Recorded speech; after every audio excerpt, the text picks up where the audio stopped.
Bom, vamos lá. Sétimo dia criando The News Portal AI, que é um portal de notícias 100% geradas por inteligência artificial, projeto pessoal que eu estou desenvolvendo, tá?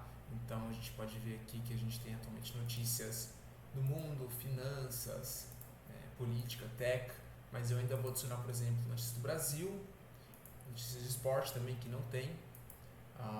E é isso, tá? Então fica comigo que agora eu vou explicar um pouco mais do que eu vou fazer hoje. Um pouco mais sobre metrics. Então a gente lançou ontem, sim, lançamos ontem, né, oficialmente, para o pessoal do Instagram e tal, se vocês puderem acessar. Tivemos 165 unique visitors, 5K de requests, total data served.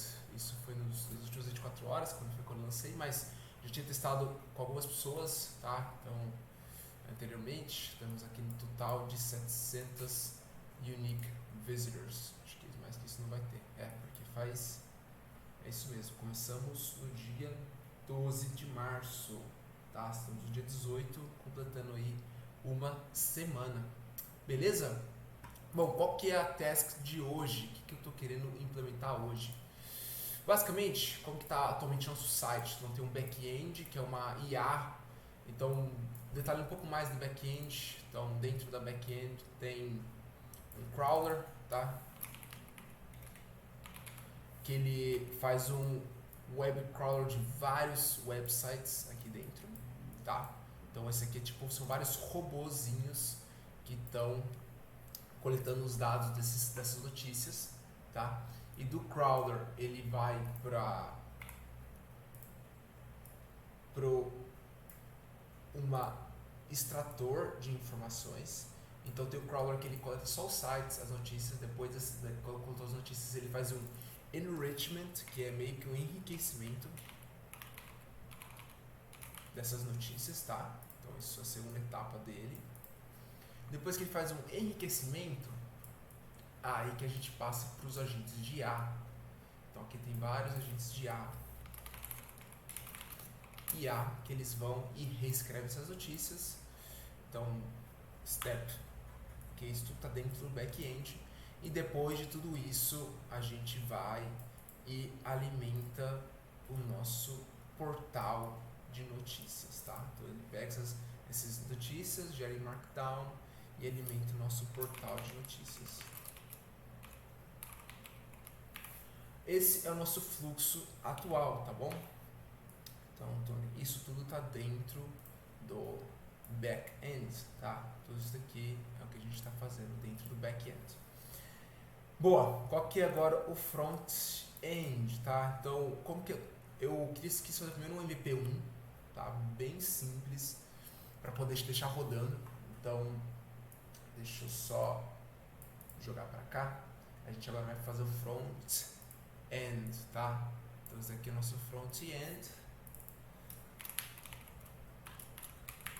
Como que a gente está fazendo esse front-end, tá? Então a gente está dividido aqui, a gente está usando o next.js para desenvolver nosso site. Por quê? Porque ele é um dos mais otimizados e rápidos plataformas open source que tem no mercado atualmente, tá? E basicamente é isso. O front-end ele está sendo alimentado e está sendo criado para o Next.js. Aí você deve estar pensando, pô, legal, mas onde que você está criando as APIs para alimentar para o front-end, né? Porque normalmente num site, onde que está o seu banco de dados?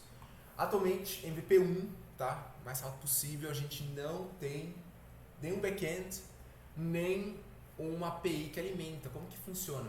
Basicamente, quando ele termina de gerar essas notícias, deixa eu escrever aqui notícias,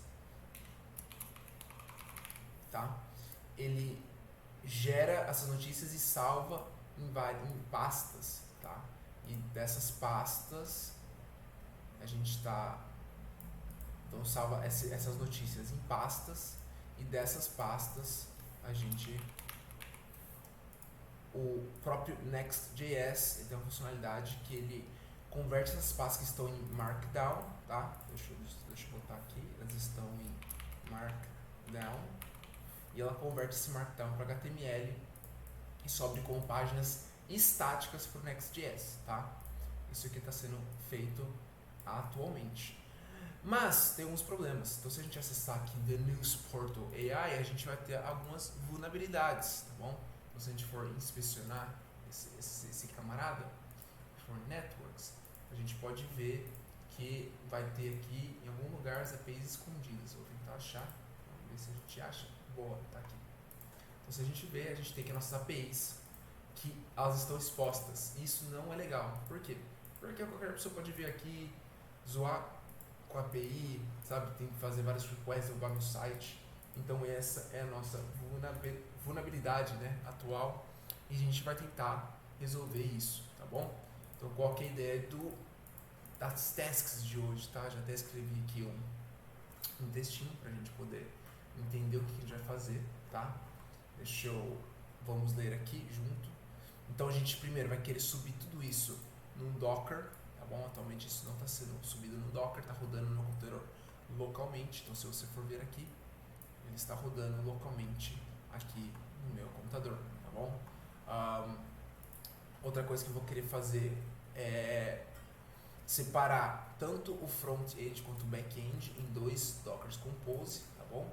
Então, mas isso não é a task de hoje, mas isso é o projeto mais futuro.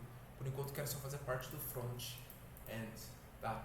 Então, eu vou querer adicionar o Nginx, tá? Nginx, que ele fica responsável pelo load balancer e pelo proxy reverso, que é essa parte aqui segurando que minhas APIs não vão ficar expostas, tá? O load balancer, o que é o load balancer, tá bom? Ele gerencia o fluxo de acessos dentro do meu site. Então, vamos supor que do nada começa, sei lá, 1000 pessoas, vamos supor que por dia está sendo, sei lá, 100 pessoas estão acessando o site. E de uma hora para outra explode e do nada 10 mil pessoas estão acessando esse site. O que pode acontecer? Pode cair o site, pode ter problemas, pode ter N complicações, tá? Então a nossa ideia aqui é adicionar um load balancer para a gente poder saber administrar o fluxo. Então vamos supor, chegou mais pessoas, a gente instancia um novo Docker ou algo nesse sentido para ele poder saber administrar esse fluxo de pessoas. Terceiro tópico, a configuração do front-end no Next.js, que ele vai adicionar também um Dockerfile para o front. Implementar um back-end melhor, então utilizar o API REST do Flask da API, que é em Python, né? Para a gente poder tratar melhor com esses back-ends, criar um banco de dados em Postgres, e também a gente vai armazenar as fotos em binários, tá? Então isso daqui já tudo escrevi, só botei aqui para a gente ficar mais fácil de ver. Adicionar uma persistência de dados, então criar um volume para poder armazenar essas imagens. E eu acho que a gente vai parar por aqui, tá? Por enquanto a gente só vai trabalhar até o tópico 6 para poder melhorar essas implementações, tá? Então, como que vai ficar o fluxo, novo fluxo, tá? Então, back-end, vamos dar um Ctrl+C aqui, um Ctrl+V. Então vai ser o mesmo esquema, mas a hora que a gente gerar as notícias, essas notícias vão ser armazenadas em um banco de dados, tá? Em Postgres. Então, vamos colocar aqui fora só para vocês entenderem. Então, vai ser um database em Postgres. Não sei como escrever, mas as notícias vão ser armazenadas no banco de dados em Postgres. Desse Postgres, a gente vai adicionar um Flask API que fica em Python, né, para poder gerenciar esse banco de dados, tá?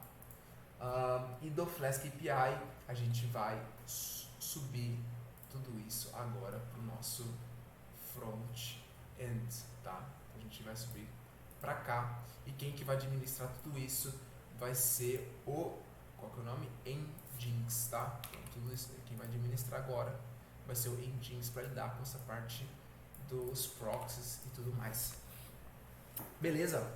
Então é isso. Eu sei que ficou um pouco confuso, que pode ter ficado um pouco confuso, mas espero que vocês tenham entendido, tá?